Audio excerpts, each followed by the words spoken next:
Tenggelam adalah salah satu penyebab kematian di anak. Dan kejadian tenggelam ini dapat terjadi hanya dalam hitungan detik dan tanpa suara. Video ini dibuat untuk mengingatkan kembali kepada orang tua untuk selalu menjaga keselamatan anak ketika berdekatan dengan air. Saya Dr. Lucky, spesialis anak. Selamat datang di channel Dr. Lucky TV.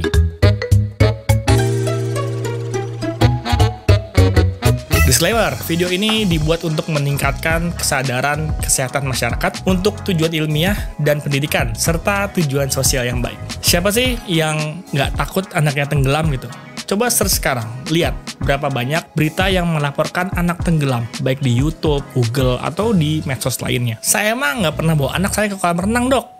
Tenggelam itu bukan hanya terjadi di kolam renang. Tenggelam bisa terjadi di kolam ikan, kubangan air, bahkan di bathtub. Atau gini nih, suatu saat nih diajak sama keluarga besar untuk jalan-jalan, lalu ke tempat yang ada airnya. Nah, gimana? Tetap ada risiko kan? Tenggelam itu bisa sangat traumatis dan berat untuk keluarganya. Gimana enggak ya? Kejadian fatal ini terjadi pada anak yang tadinya sehat. Tadinya bersenang-senang di kolam renang, di pantai, kolam ikan, atau di bathtub. Lalu, tiba-tiba dalam hitungan detik dan terjadi dalam keadaan hening, semuanya berubah. Tenggelam ini bisa banget menjadi fatal. Kenapa? Karena paru-paru yang seharusnya diisi oleh udara dan terjadi pertukaran oksigen, malah terisi oleh cairan yang membuat tubuh tidak bisa mendapatkan oksigen dengan baik.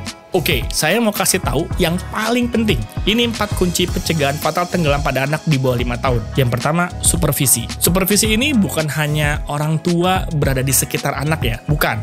Tapi mata orang tua selalu berfokus pada anak. Banyak kejadian nih, orang tua sedang berada di sekitar anak nih, tapi matanya ke handphone, ke TV, ngobrol, atau pergi sebentar mengambil barang di tempat lain. Misalnya, ngambil handuk ketika anak lagi mandi di bathtub. Hanya beberapa detik. Tapi sekali lagi, tenggelam ini bisa terjadi dalam waktu beberapa detik dan tanpa suara. Jadi selalu ingat, sangat penting untuk tetap perhatikan anak saat beraktivitas di air. Ketika sedang dalam kolam renang, selalu memantau anak dan maksimal jarak antara anak adalah 1 raihan tangan Anda. Yang kedua, keamanan kolam. Sangat penting untuk kolam diberikan pengaman. Ini penting terutama jika memiliki kolam di rumah, baik kolam renang ataupun kolam ikan yang dapat diakses oleh anak. Ini adalah satu kasus yang benar terjadi. Saya mendengar sendiri kisahnya. Teman saya memiliki kolam ikan yang datar sejajar dengan lantai. Ketika si ibu mengangkat telepon, sang anak tanpa supervisi dan keamanan pagar di kolam berjalan di kolam ikan. Lalu terlihat tertarik dengan ikan, warna-warni ya kan? Lalu dia lompat ke kolam ikan. Sekali lagi, ini terjadi dalam beberapa detik dan tanpa suara. Yang terjadi berikutnya sungguh traumatis. Yang ketiga, kenalkan dengan air. Iya, kita perlu kenalkan anak dengan air. Dari laporan nih, didapatkan bahwa 50% kasus hampir tenggelam pada anak, korban tidak pernah mendapatkan pelatihan renang. Nah, dengan dikenalkan dengan air dan diajarkan gaya renang sederhana, dapat membuat anak lebih percaya diri dan tidak panik ketika dalam lingkungan air. Tapi, meskipun anak sudah dilatih untuk renang, tidak membuat anak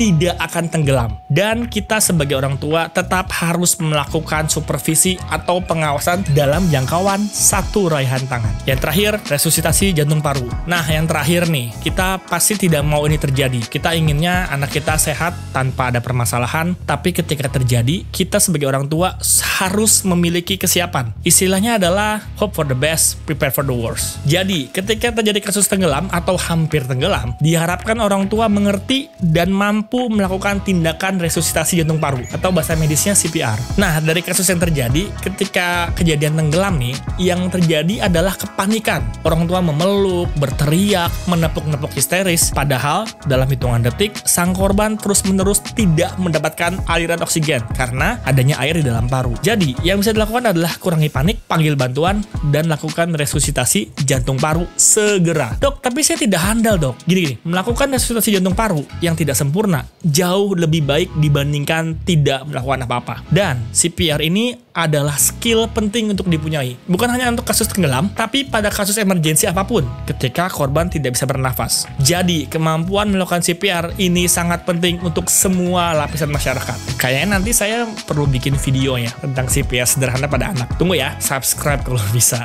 Oke, jadi saya ulangi ya. Ini adalah 4 pencegahan utama tenggelam pada anak. Yang pertama adalah supervisi, kedua adalah keamanan kolam, ketiga kenalkan dengan air, dan yang terakhir adalah belajar CPR. Semoga bermanfaat. Jika pertanyaan, silakan berdiskusi di kolom komentar, dan semoga anak-anak kita selalu diberikan kesehatan dan dilindungi oleh Allah Subhanahu wa Ta'ala. Saya Dr. Lucky, spesialis anak. Sampai ketemu di video berikutnya. Bye bye.